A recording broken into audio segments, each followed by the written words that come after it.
Okay, hello everyone. Welcome back to Audio Hug from M. And this is my first episode from Spain. Oh my gosh, I genuinely cannot believe I'm here for many different reasons. If you listen to the beginning of the last episode, I mentioned that I still didn't have my visa, and it was such a rigorous process. So, I'm going to get into all that and how I got here. And I've been here for just over a week and a half, and there's been so much that has happened. I can't believe it's all like only been a week and a half because it seems less than that and more than that at the same time. Um, but let's rewind because where I left off in the last episode, wow, I can't even talk, is I didn't even talk about Disneyland. So, I went to Disneyland with my family the week before I was supposed or like the weekend before I was supposed to leave for Madrid. And it was amazing. I have been to the theme parks with my family a few different times. We've been to Knott's Berry Farm, Universal, Disneyland multiple times, and I love it. There's like 19 of us that go. I have a pretty big family on my mom's dad's side. And I just love spending time with everyone. I also love Disneyland. It genuinely is such a happy place, like genuinely, and I love it. Favorite rides? I love Indiana Jones. I love Pirates of the Caribbean. We only went to the Disneyland side this time. Usually in the past we've done like Park Hopper, but this year we only did one day. My favorite ride is Guardians of the Galaxy. Um we also ate at this really great Mexican restaurant, and I had the chips and salsa, carne asada fries, some of the tacos. So good. It's the Mexican restaurant right next to Thunder Mountain. Love it. Also, love Tiana's Bayou. Oh my gosh, I don't know what they did to that ride. They changed it, and you get soaking wet, but it's so fun and so cute. Also, one of my this I'm like all over the place today. It's gonna be jumping around. I promise I'll get to like a place where I'm like talking with some order. But my friend and her family have like a t-shirt printing company, or they just work for one, no idea. But we ordered these shirts through them, and the design on it my uncle like sent to us.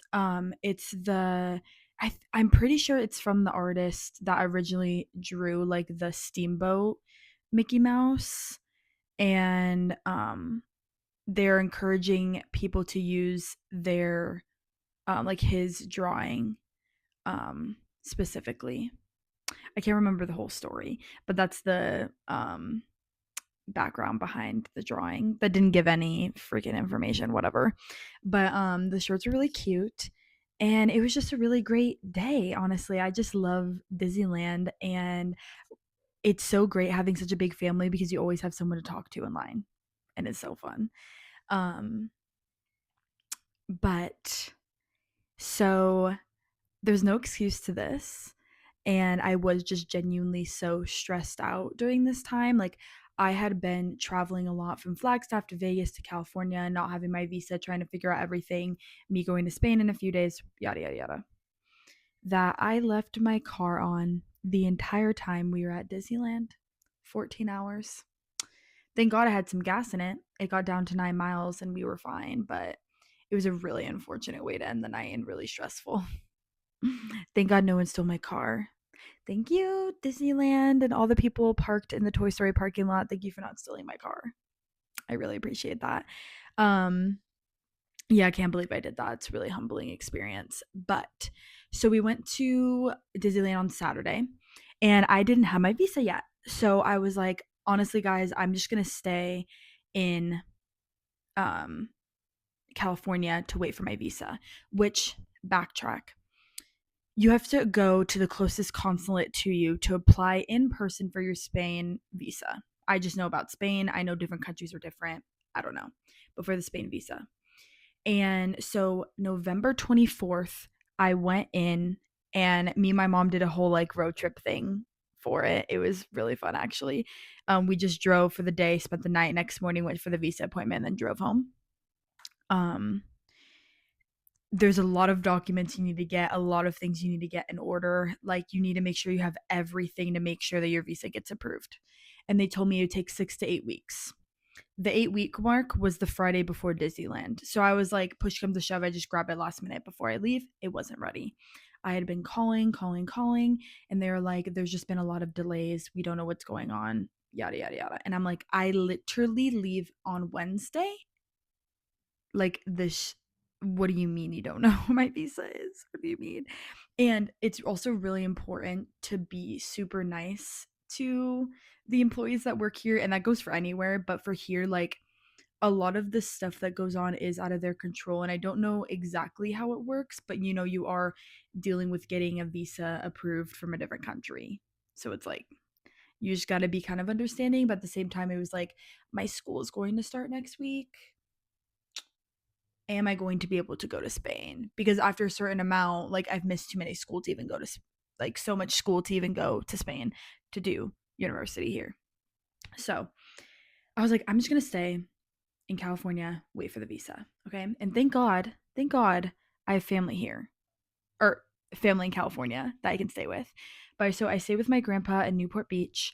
I got to ride bikes, walk on the beach, read on the beach, and really just I stayed there from Sunday to Tuesday morning.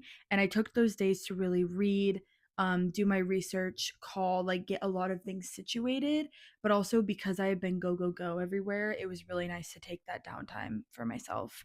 Um, I also really love reading at the beach. It's one of my favorite activities. I feel like it's somewhere where I can really tune into my book. And I think when I read in nature in general, I can more like put myself into the story. I don't know why, but um yeah, so then on Tuesday, I decided to go in person to the consulate and ask them about it. And then from there, I stayed at my uncle's for a few days that lives in LA. So, went to the consulate. They told me that they still don't have an update on my visa. And a lot of people were having the same problem. Like, I was reading online, some people were waiting 10, 12 weeks for their visa. Like, I don't know what the hell was happening. I don't know why it was taking so long. Still don't know why it was taking so long. But I was stressed because I had to move my flight, and I was in California. I had no way of packing.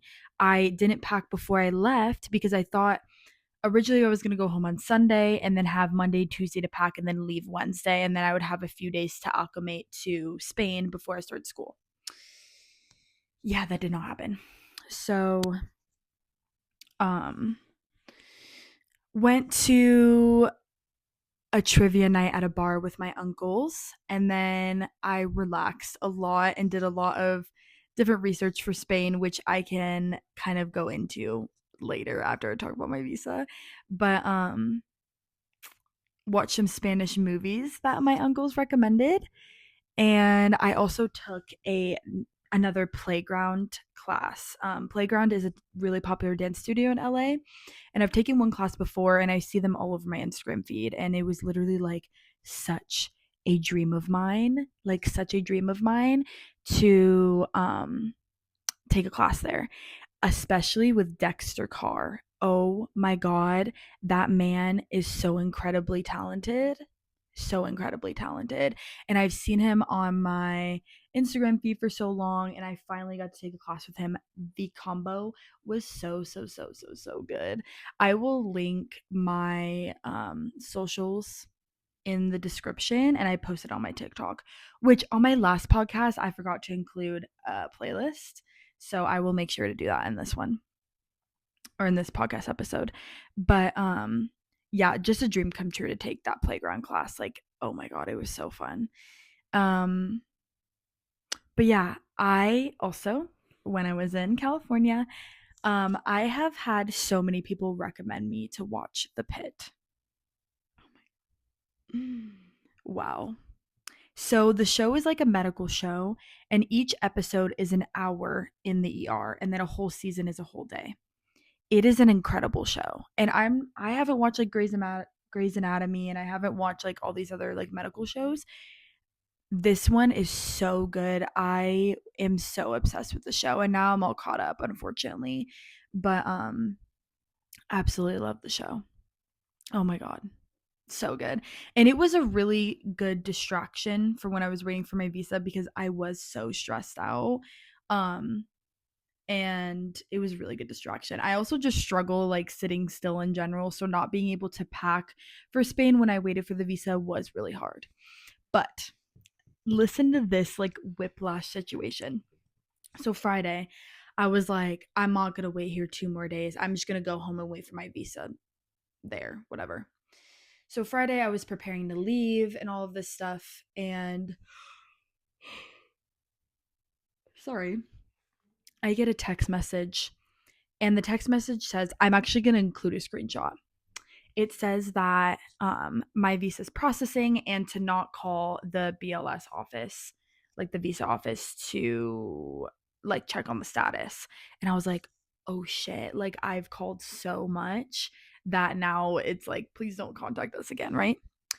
And I'm telling my uncles this, and I'm like, holy shit, I have no idea when I'm getting my visa. I don't even know if I'm going to Spain. Like, this is crazy. I also already had this apartment. So I was like, what do you mean I don't have my visa? I literally read that text out loud to them. Within the same minute, I got another text that my visa was ready.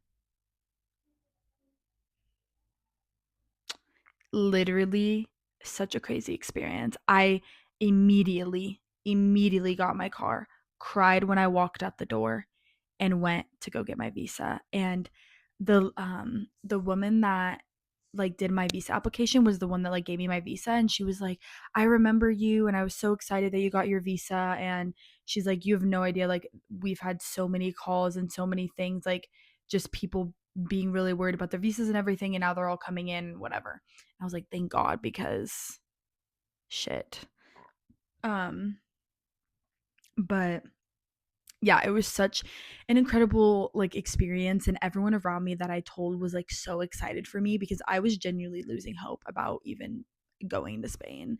Like I was like, okay, I guess I'm not going. Like I don't know. And I guess I would just have to, my plan if I didn't get my visa was to do online school at NAU and then just come live here for a little bit of time um on like a tourist like visa or whatever. um yeah, it was just such a shit situation, and there was a lot of uncertainty. And the one thing I will say is I wish my school had more of a backup plan for these kind of things, because I feel like they were like, we have no idea what to do, and that was really hard, not only on me but on my parents, because we're paying for this big experience. I also feel like people don't talk about this side of study abroad enough. You think it's this fun thing, you just get to move abroad. Like people are like, yeah, packing stressful, whatever, leaving your family stressful, but you're in wherever country you go. But there's a lot more to figure out, like visa, phone service, where you're living, the language, the school, like the cultural differences, all of this stuff. And I feel like it is talked about, but not enough. Or maybe just not the stuff that I've consumed from study abroad experiences. Um, but yeah. So, so after I got my visa, I got Panda Express as a treat, and I ate, no. I got Taco Bell. Panda Express was another night or something. I got Taco Bell, and then I drove home, got to Phoenix at 1 in the morning on Saturday, and I left Sunday. So I had all of Saturday to pack, barely any sleep. I was running around so much. I also got my hair dyed right before I left, like cut and dyed. I had to go buy all my hair dye. I had to pack everything, pick what clothes I'm wearing, all of this stuff. Which, oh my gosh, I totally forgot to film like a what I brought to study abroad. Maybe I'll film that when I go home. That's so unfortunate. Missed opportunity. But yeah, packing was really stressful. I definitely overpacked. Like I definitely overpacked. but whatever. It was hard to pick. I am really happy with everything that I brought. Like I'm not mm, yeah, I'm not regretting anything so far. Like I've used pretty much everything that I've brought except for like obviously a few clothes that I just haven't worn yet. Um but yeah, so before we get into my travel day, um let's rewind it back to when or to like preparing for study abroad and what that looked like for me because there's a few things I want to touch on. Okay, first of all, let's see. I got accepted into my university pretty quickly. I wasn't really like worried about getting accepted into my university. Oh my gosh, sorry. Okay, not gonna lie. I did stay up super early in the morning. I woke up at 3 a.m. No, actually, I didn't. I slept for like maybe an hour. I woke up at 3 a.m. and then I gamed with my friends from 3 a.m. to 6:30 a.m. this time. Um, so I'm really tired. Whatever. Um, yeah, so like getting into my university wasn't a problem. I had done a lot of prior research on how to get my classes here to transfer over. Um, so I wasn't really worried about classes. That's not something I was really worried about. And I feel like it's very individual. Like picking classes and everything is very individual depending on your major. Like I'm a social worker major and I kind of don't have a lot of classes to finish. So it's like whatever. Also, I've heard a lot of people say this and I'm jumping around. I'm so sorry. But a lot of people say that the best year to study abroad is your sophomore year. And I highly disagree. I highly disagree because sophomore year is the year where I made my most formative friends in college. And I am studying abroad towards my end. And a lot of people can't do that just because of their degree plan. And I understand that. But I think if you work ahead and study abroad in your junior or senior year, and yes, it is kind of sad because I'm not going to be there for some of my friends' graduations and I have to leave earlier than everyone else. I get that. But I feel like sophomore year and even junior year is such a formative year of creating friendships that I personally wouldn't recommend studying abroad during that time. Um yeah, but that's just my opinion about it. I'm really really happy with the time period that I chose to study abroad. Um, which, speaking of that, if it wasn't so cold outside, I would be sitting on my balcony because I do have a balcony. But anyways, so that's about my classes.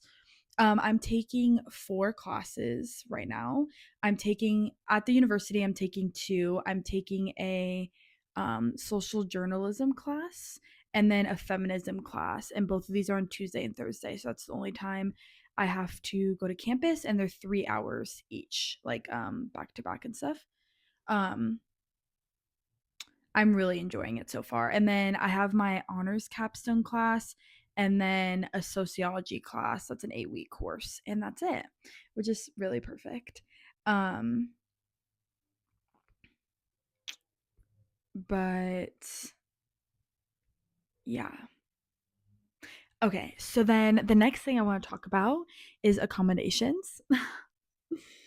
So I've had a lot of things happen this last semester. Not only was I coping with some big things that happened in my life, but I was also grappling with the fact that I was about to move to another country, and it was kind of shocking, I would say. Just a really kind of hard experience, I guess. Um, yeah. Well, not hard. Okay, hard experience is like not the right way to put it, but like it's just a big change that I was preparing for mentally, but I needed to like make like do the right steps to like prepare because I when I like finished fall semester, I did not have a place to live. Like I signed a lease for this place on December 30th. And so I was really scrambling to find a place because the college like recommends some places, but like they don't do it for you. So I looked at I toured two virtually, this place and another one. An interesting thing here with the apartments is you have an apartment and it'll have like 5, 7, 8, 11 rooms with all these people sharing, and then they'll have like a common space like a kitchen or something, and they don't usually have a living room or anything, right? And that was something really weird to me. I was like, "What? That's so odd." Um, okay. Um, and I toured this other place that had 7 people living in it, but it had like a weird bathroom situation. Like I didn't love the bathroom situation. And then I toured this place and I really liked it. My room is pretty small, but the reason why I'm okay with it, I also have a smaller room back home and I really enjoy it, but also I didn't want to come here and be in this big room with not a lot of things. Like I kind of like it being my small little space with all of my stuff from home. And the scary thing is I was like going into this lease living with 4 other random people, and I didn't know if they were going to be students or how old they were going to be or anything. And yeah, that is a risk that you're willing to take. I also have never signed a lease. I've always lived on campus housing, and so I never had to sign a lease. And so I was really nervous about signing a lease and doing something wrong or whatever. But it was literally totally fine.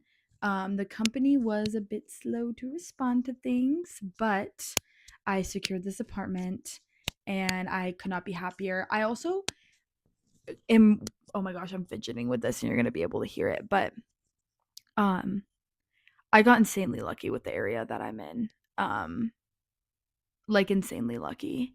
I live so close to the city center but far enough out where it's not as loud at night, and I really appreciate that.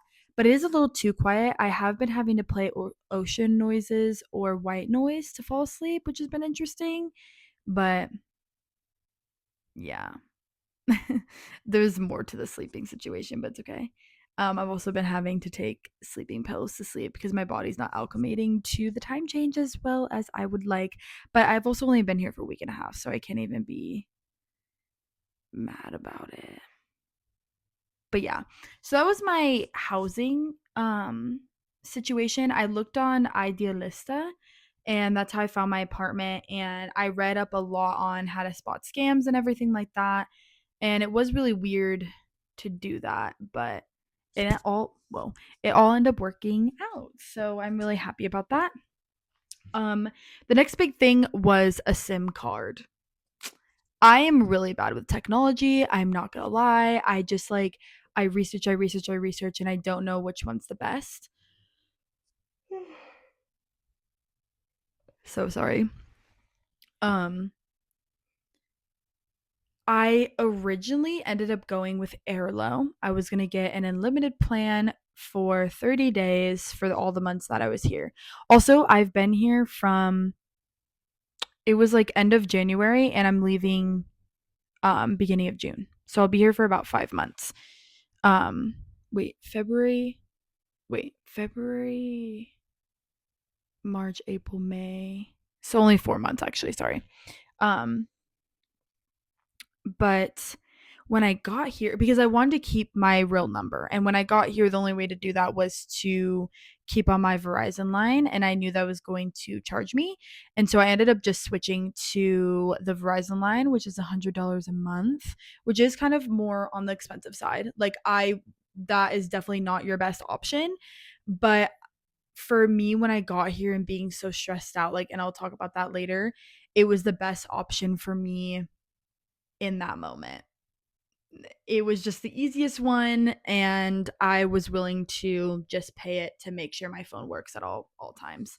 And it has. I have not had any issues with connectivity. Um I'm trying to think of anything else. My family bought me like a lot of converters and stuff, so I had that to charge everything. I also think that I would have struggled a lot more moving abroad if I didn't move away for college. Like, even though my college was only 2 hours away from home, still like being like having to move and choosing what to bring with you and what you actually need. and like also living on my own, like I would have had a way harder time moving here if I didn't like move out to college. Um so yeah. I think that was all the prep work. I mean, the money situation for everyone is really different, and I don't want to speak on that. Maybe I will at the end of my study abroad experience, but I have gotten scholarships my entire college career, and for this semester, I did have to take out a loan. Um, but I think that's okay. Also, my rent here is half the price as the rent I was paying in Flagstaff, which is absolutely absurd. But whatever. Um yeah. So, now we can get into my flights and arriving in Spain. I hope I addressed a lot of the um prep work. I also have health insurance, but that's through my school, and they also gave a lot of like mental health resources and everything, which I'll get into later. Um, but I can't remember anything else right now. I'm also getting tired as I film this, but that's okay. Um, okay, I'm back. I did take a little bit of a break because honestly, it is a lot to just like talk to the camera. I hate saying that. But okay, I think I'm just no, I'm going to get into as much as I can right now, but I want to save some stuff for the next episode. But so I had one day to pack. My life turned into I don't know when I'm leaving to Spain to I leave in 2 days. So that was a lot to take in. I was so sleep deprived. I was not eating enough. I was so nervous, so nauseous, all that stuff. And I'm not a nervous traveler. It was just a lot to kind of take in such a short amount of time. Um so yeah. My stepmom or my stepdad and mom dropped me off at the airport. I got to say my goodbyes to everyone before, literally cried so much. It was ridiculous. I love my family and friends back home so much. I've talked about it on this episode or on this podcast so many times. I have the most supportive people ever. Um, but yeah, so I went to a Mexican restaurant and got a burrito bowl, chips and salsa to try to get a big meal in before I left. I had an hour and a half flight from Phoenix to LA, and I got to see like my main highway by my house and like all like Arizona on the plane. Like it was or not Arizona, all of Phoenix on the plane, and it was a beautiful way to leave my city for the next 4 months. Um my flight was delayed so much, and I had a really bad feeling. I was like, wow, I'm going to have a really short layover in LAX, which is not exactly what I wanted, but that's okay because I originally had a 2.5 hour layover that turned into 54 minutes. Okay, that's cool. I was like, fuck, I might not make my flight. That's going to be amazing. So I literally book it there. By the way, I'm going to insert a picture. I have my backpacking backpack on, my backpack in the front, which by the way, these have books in it, my laptop, all of my electronics, they're heavy as fuck. Then I brought these two big suitcases that got checked, whatever. I had air tags and everything, and in my passport, which if you travel internationally, get an air tag. Please, please, please, please, please. If you travel, period, if you check bags, period, get air tags and put them in your bags. Please, please, please, please. Um, yeah, so I made it to my flight, but I also had a feeling I was like, wow, my bags are not going to make it onto this flight, but it might. It might. We'll see. So I get on the plane, and there's so many people on this plane, and my bag won't fit everywhere. Everyone's talking in Spanish, and I am a nervous fucking wreck. Because also, in my brain, I thought I would have time to eat a decent meal, get some snacks, whatever. I did not have time to do that. I got a Lunchable and a Diet Pepsi and sat my ass down. I felt so terrible.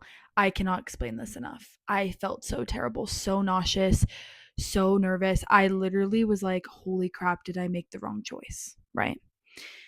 By the way, I was so sleep deprived, so stressed, and didn't have enough food. So this was all factors into how I was feeling. I watched The Pit. They brought out dinner, delicious pasta. I'll include a photo. delicious pasta. And I tried to sleep. I did sleep a decent amount. Like, I probably got 4 hours of sleep total on this flight, which I thought the flight was going to be 11 hours. It ended up being 9.5 hours. So I don't know what was in the air that made us go so fast, but whatever.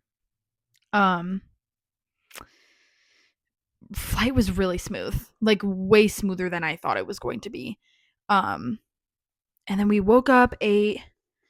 What did I eat? It was like a sandwich or something. I don't even remember. But I watched a lot of The Pit. I was gonna journal on the plane, couldn't even bring myself to it because I was so nervous, right? Oh my god, it was so awful. Touchdown, go to get my bags. Guess what's not there? My bags. My bags with all of my clothes in it are not there. That's perfect.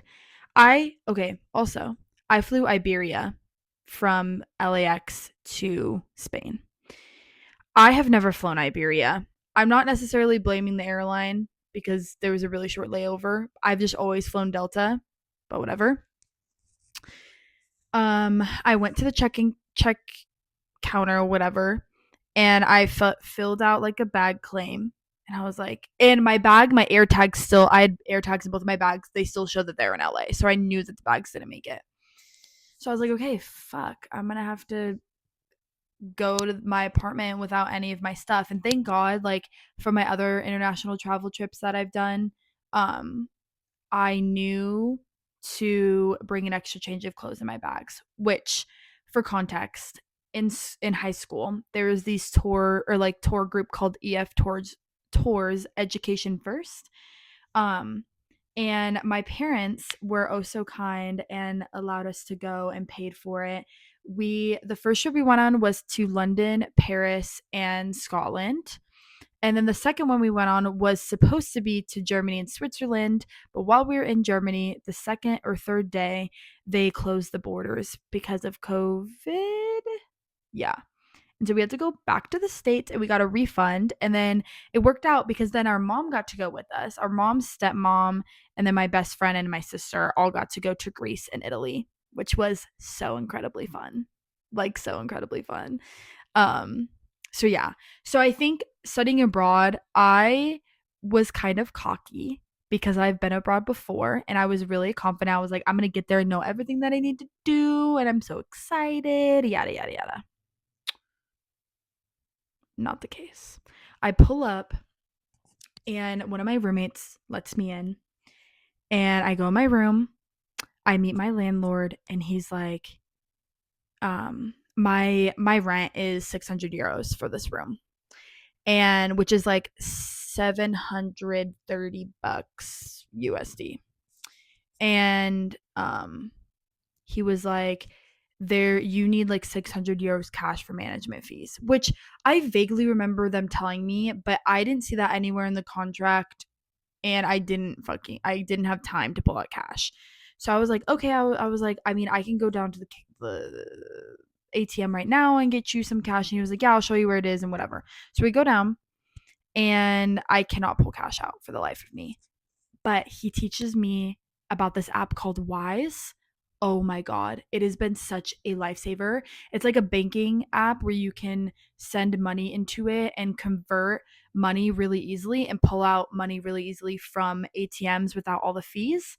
I love Wise. It has made it easy to send people money while over here, pull out cash, pay my rent, like all of this stuff. I do it all through Wise. It is so amazing. And I would have never known that without my landlord or even my roommate recommended it to me. Amazing. And then I try to go to the grocery store to get food. I have no idea what to buy. I don't even want to cook. I have no idea what to buy. I don't even remember what I ate the first night. It was something like some kind of pastry or something, or cookie. I don't know. It was something not satiating at all. So I get here and I'm like talking to my roommate and stuff. So let me explain my roommate situation. Oh my gosh, this is so much. Yeah, I'm not going to be able to get all into this. I'm going to like say a few more things and then save the rest of it for an episode about my first week in Spain. So I live with 4 other amazing people. I don't know how I've gotten so lucky. Um, my freshman year roommate at NAU was interesting. And then sophomore and junior year, I lived with my best friend in the entire world. And then senior year, I lived with 2 other random roommates, but I had my own room and they were great. I just lived there and not with Micah because I was leaving and I didn't want her to leave her with random roommates. So, um, but I don't know how I've gotten so lucky because these people completely random, so amazing. So I have 2 girls, 28, 29, from Brazil. They are so fun and so sweet. Then we have John, 21, and he's from Spain. And then we have Dom. Um, I wasn't gonna dox names. Fuck. Um, but my roommates. So uh, we have 2 girls and 2 boys. The 2 girls are 28 and 29 from Brazil.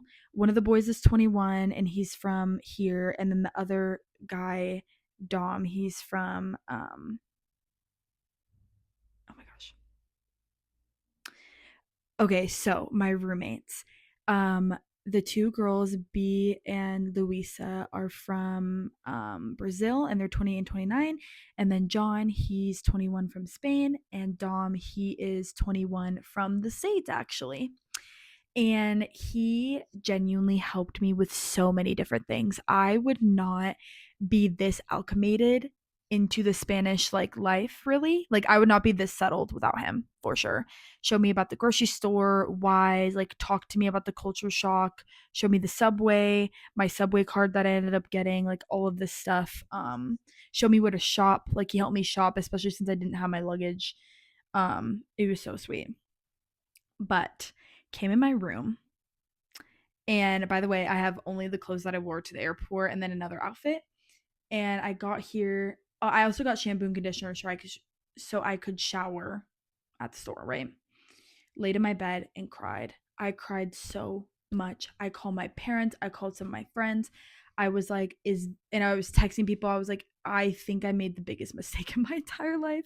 I was so sad. I missed home so much. I was like, I don't know how I'm going to do this. I'm so scared. I'm in this new country, like, yada, yada, yada. It is so weird to talk about because it's like, Emily, you're in Spain. Like, what? I get it. It is so hard to be away from home. Like the time difference is not as big of a deal as I thought it was going to be. Like there's a lot of time where I overlap with people at home and we talk all the time and all this stuff. So I am really grateful for that and it's not as big of a barrier as I thought it was going to be. Um but yeah, I genuinely was so sad. Like so sad. I was so nauseous. I felt so weak. And everyone was just telling me that it would pass, that to just take care of myself, like take it day by day, step by step, and just try to get some good sleep because the next day I had class. Right. So, yeah, I think culture shock is not talked about enough. Being away from home is not talked about enough. It is talked about. I literally thought I was above that. I'm genuinely so serious. Like, I wish someone knocked some sense into me before I left and was like, you are not above culture shock. You will have culture shock, and it would just depend on the severity of it. Because it was really bad and it shocked my body and my brain. Like it was really, really hard. And I also think the fatigue also affected me a lot because I would say I'm pretty resilient, but that fatigue like just really got me and I had so much doubt. But I took a shower and I did end up falling asleep, which was good. And then I had to go to school the next day, which I think is where I'm going to start in the next episode. But right now, a little over a week and a half in, I'm absolutely loving it. I already have a trip booked, and I don't know. I'm really loving it. I'm really missing home, but I've been calling people from home, texting people. Like, I still feel very connected from home or connected to home. So that makes me feel really good. Um, but yeah, I hope you guys have enjoyed this episode.